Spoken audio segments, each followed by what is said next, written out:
Hello, great day everyone. This is Jason Santos, and for today we are going to continue the discussion of business analytics. We are already on chapter 4, descriptive statistical measures. So there are a lot of statistical tasks that we can do using Excel, and we are going to explore that in this chapter. The first one, what we have to do is how do we determine or how do we unlock rather the data analysis toolpak. And then after that, we are going to cover goal seek.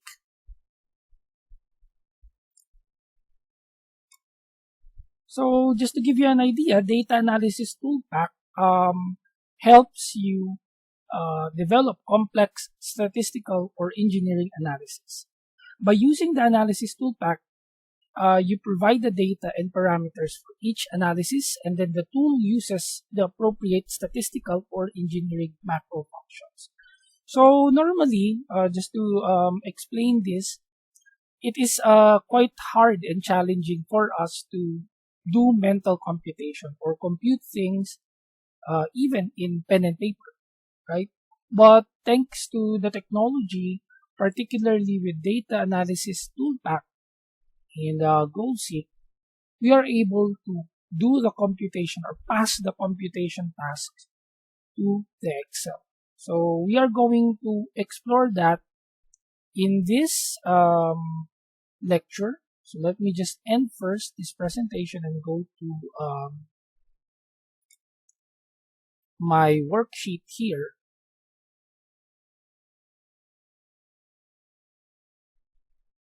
First, let me show you how do you access the data analysis toolpak or this data toolbar.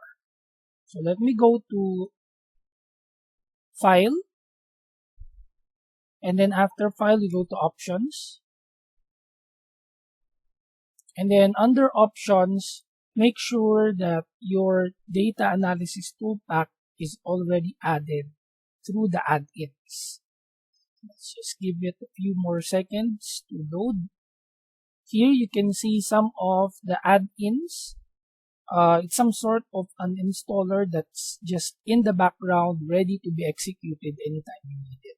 So if this is already installed or unpacked for you, you would see the data menu in your menu bar. But if not, you would have to check this and then click OK in order for it to be installed. Okay. Now going back, I have an example data here. Let's say that I am running an operations on making ventilator machines. Okay.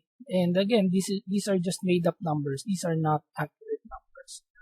I'm not really sure how much a ventilator costs, but just for this example, let's say one ventilator costs at around, let me add this, at around 19,080 pesos. Okay?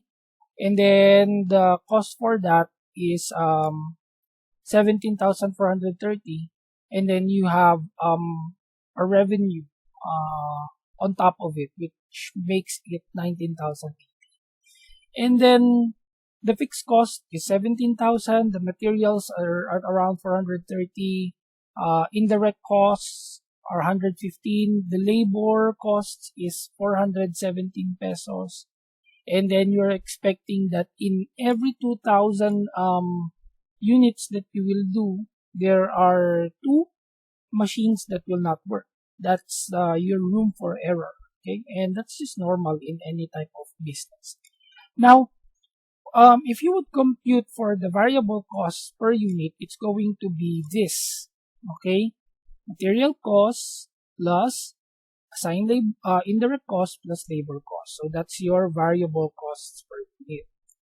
Now, your total variable cost is equals to how many you will produce, or total production volume multiplied by the variable cost. That's why B21 times B20. And then finally, you have how the total cost, which is the summation of B4 your fixed cost plus your total variable costs multiplied by the production volume or how many units you will be doing. Okay, so in this example, our total revenue or how the revenue that we are projecting, let's say if we are going to make 2,000 units in our factory in one day, we are going to earn 3.3 billion pesos. Okay, that's accounting everything from the costs, overhead, and the revenue. Okay, now what if your boss asks you, what if I would like to earn 4 million in one day? How will we reach a revenue of 4 million in one day?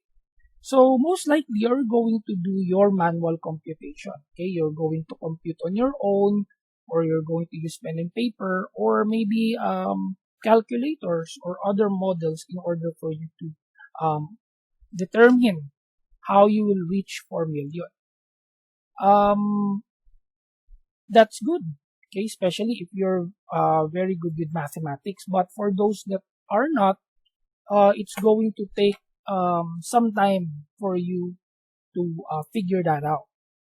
And that's where the goal seek comes into play, okay?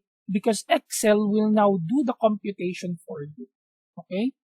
And how are we going to do that? Again, let's go to the data menu. So I'm going to go to data menu. And then I'll go to what if analysis. Okay.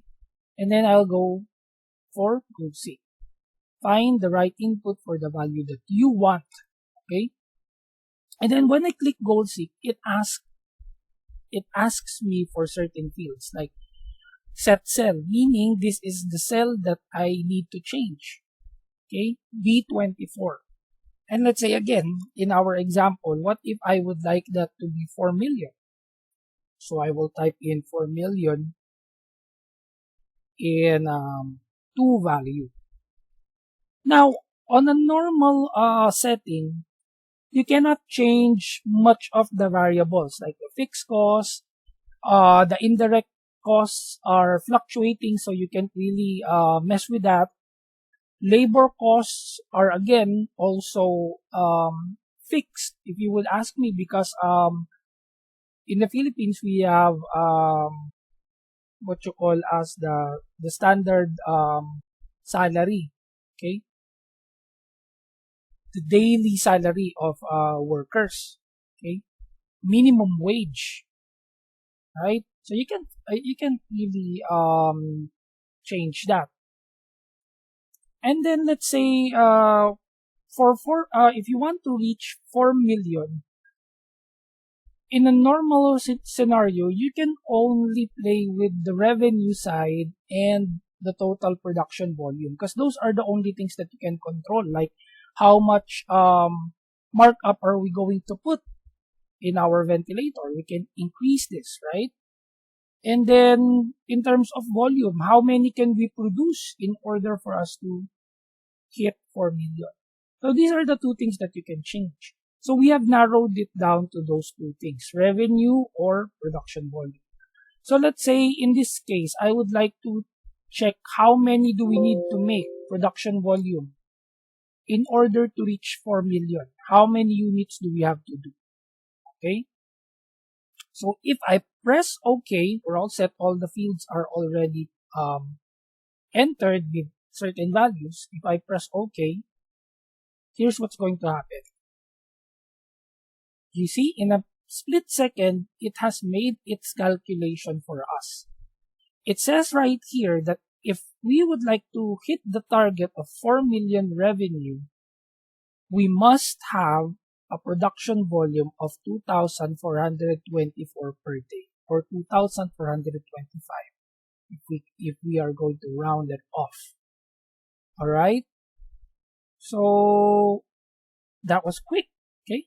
What if I would like to still hit 4 million, but this time I would like to know how much revenue do I need to put in as a markup if I would still be making 2,000 units. Okay, so I would click this one, revenue.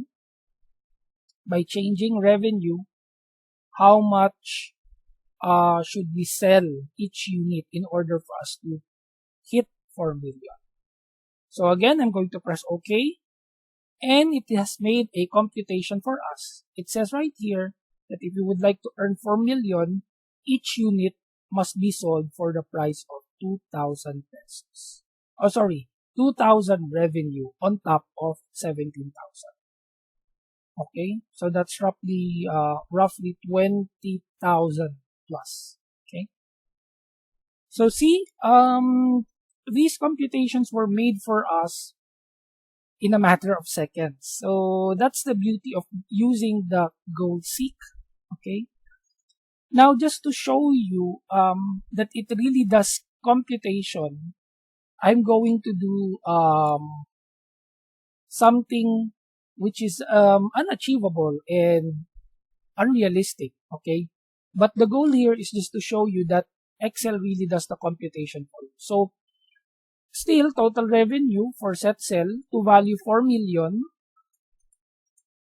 by changing something that what we mentioned earlier we cannot change. Like for example, labor cost. If I would change labor cost, you can just imagine, right? Are we going to decrease the salary of the workers? Of course, in a real life scenario, that's impractical and that's not possible. Okay, but we're just going to do this to see that Excel really does the computing for us. So let me go ahead and press OK and then see what happens with my values. So you can see it's computing for us, right? It's trying to determine how much do we need to pay for employees in order for us to hit even 4 million. And just to put it simply, it's not possible because what we have is negative. Okay, that's not possible. It's like you're hiring thousands of people who will do work for free. That's what it means. But again, the bottom line is just to show you computation being done by Excel real time. So that's the beauty of doing goal seek. So there you have it. I hope you have learned this, and I'm going to give this to you as an assignment. Perform goal seek using Excel with a set of data that I will be giving. Thank you so much. God bless, and see you on the next one.